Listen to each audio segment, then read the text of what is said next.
Bonjour à tous, je suis ravi de vous retrouver pour cette nouvelle vidéo de la chaîne Gilles Papito. Aujourd'hui c'est une vidéo très particulière, spéciale pour les amoureux des terrariums, car je vais vous raconter une mésaventure qui m'est arrivée très récemment. Un matin, alors que je faisais le tour de mes plantes et de mes terrariums, j'ai eu la surprise de voir apparaître dans un de mes terrariums, qui était en attente d'entretien dans un coin de la pièce, une espèce de substance jaune et blanche très bizarre.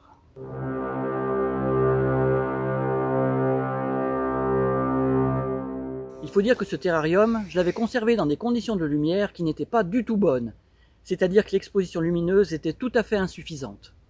Et comme je m'étais rendu compte qu'il était en train de péricliter, j'ai fait l'erreur fatale qu'on a toujours tendance à faire dans ce cas-là. J'ai fait un excès d'arrosage en me disant je vais rajouter de l'eau, tout va repartir bien comme il faut. Et puis après, j'ai laissé le bocal hermétiquement clos. Comme je vous l'ai déjà expliqué dans une de mes précédentes vidéos, dans un terrarium clos, s'il est effectivement bien fermé, comme c'était le cas avec ce terrarium qui était avec un bouchon en liège, l'eau que vous allez rajouter dedans, elle va rester telle qu'elle, dans la même quantité, c'est-à-dire qu'il ne va y avoir aucune évaporation. Et ce qui fait que si vous en mettez trop, vous allez créer un milieu qui va être tellement humide que les plantes vont mourir, même si c'est des plantes qui adorent l'humidité. Bref, comme j'ai cumulé l'erreur de mettre mon terrarium dans un coin trop sombre, puis de trop l'arroser, il était tout juste bon à refaire, et j'ai donc laissé dans son coin en attendant de m'en occuper. Ce qui explique le développement de cette substance jaunasse qui au début m'est apparue très mystérieuse. Figurez-vous que j'ai même cru un instant que c'était un blob. Vous savez, le blob c'est cet être unicellulaire millénaire et mystérieux qui va même faire l'objet d'expériences dans la Station Spatiale Internationale. C'est vrai que bon, il n'avait pas vraiment toutes les caractéristiques du blob, en tout cas pas les caractéristiques physiques, mais sa belle couleur jaune m'avait fait douter un moment que ça puisse être un blob. Mais en fait, ce n'était pas du tout un blob. C'était un Leucocoprinus birnbaumii, encore appelé l'épiote jaune. C'est-à-dire que c'était tout simplement un champignon. Et ce qui m'a trompé, c'est que ce premier champignon que j'ai vu pousser dans mon terrarium et que j'ai observé, il a eu un développement tout à fait anarchique. C'est-à-dire qu'au lieu de faire un pied puis un chapeau, comme le font habituellement les champignons, il a eu un espèce de développement horizontal avec le pied enfoui complètement dans le sol et avec un hémichapeau qui a poussé au ras du sol, accroché à la feuille d'une phytonia. Et quelques jours après, j'ai vu apparaître une multitude de petites boules jaunes dans la terre. Je pense que c'était un conglomérat de spores. Alors ensuite, j'ai un peu forcé la nature, en maintenant le milieu extrêmement humide, c'est-à-dire en l'arrosant beaucoup et en laissant le bocal totalement fermé dans un endroit qui était assez sombre. Comme ça, je me suis dit, les champignons, ils aiment bien l'humidité et l'ombre. Et alors là, pendant plusieurs jours, j'ai eu droit à un véritable feu d'artifice et à une efflorescence de magnifiques champignons jaunes dont la taille n'était limitée que par la taille du bocal.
Ce qu'il faut savoir, c'est que le Leucocoprinus birnbaumii ou l'épiote jaune est un organisme saprobionte.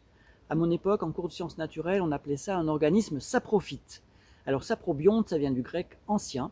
Sapros, qui veut dire putride, et bion qui veut dire vivre, ce qui signifie que c'est un organisme qui est capable de vivre et de se nourrir de matière organique morte ou en décomposition.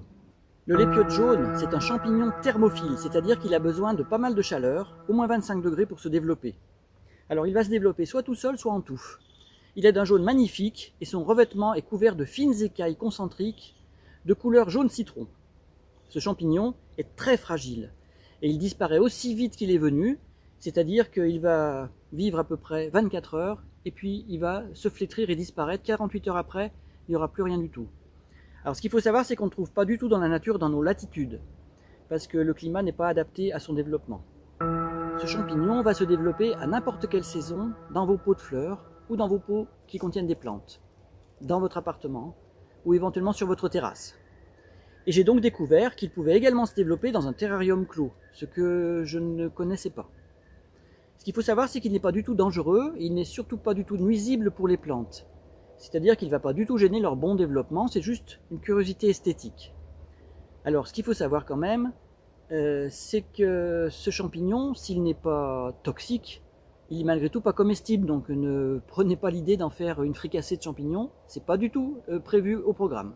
Le développement de ce genre de champignons dans vos plantes ou dans votre terrarium est simplement la preuve que le terreau des plantes n'est pas du tout stérile, ce dont on aurait pu se douter. Le terreau, c'est un petit monde vivant, un microcosme, qui contient des quantités de champignons, de bactéries et de micro-organismes qui vont être particulièrement bénéfiques au développement de vos plantes. En effet, en participant à la décomposition du terreau, ils vont libérer des minéraux dont les plantes ont besoin pour leur bon développement. Si vous voyez développer des champignons dans le terreau de vos plantes ou de votre terrarium, il suffit d'aérer la terre en la retournant un peu à la surface. Si jamais il y en a vraiment trop, c'est-à-dire qu'il repousse trop souvent, à ce moment-là, il vaudra mieux carrément changer le terreau et mettre du terreau frais, parce que c'est sûr que les champignons préfèrent le terreau en décomposition que le terreau frais, ce qui fait que dans un vieux terreau, ils vont plus facilement se développer que dans un terreau tout neuf. Dans mon terrarium, les champignons ont poussé pendant environ un mois, de la mi-mai à la mi-juin, et puis le phénomène s'est arrêté spontanément. J'imagine qu'il va sans doute reprendre d'ici quelques temps, peut-être à l'automne, si c'est le cas, je vous tiendrai au courant. Je vais malgré tout refaire un petit peu ce terrarium, remettre quelques plantes, je vais arrêter de l'arroser en excès parce que ça ne permet pas malgré tout un développement normal des plantes. J'espère que cette vidéo vous aura plu, on a profité des joies de la forêt. Si vous l'avez aimé, n'hésitez pas à mettre un petit pouce bleu, vous savez que YouTube aime bien ça, vous pouvez même vous abonner à la chaîne, ça fera monter mon audience. Je pense que je vous donnerai très rapidement des nouvelles de notre renard parce que j'ai pu faire de nouveau de magnifiques prises de vue. Un grand merci encore à mon assistant caméraman Hugo qui me permet de faire ces magnifiques vues dans la forêt. Coucou les abonnés. J'espère vous revoir très bientôt sur la chaîne Gilles Papito.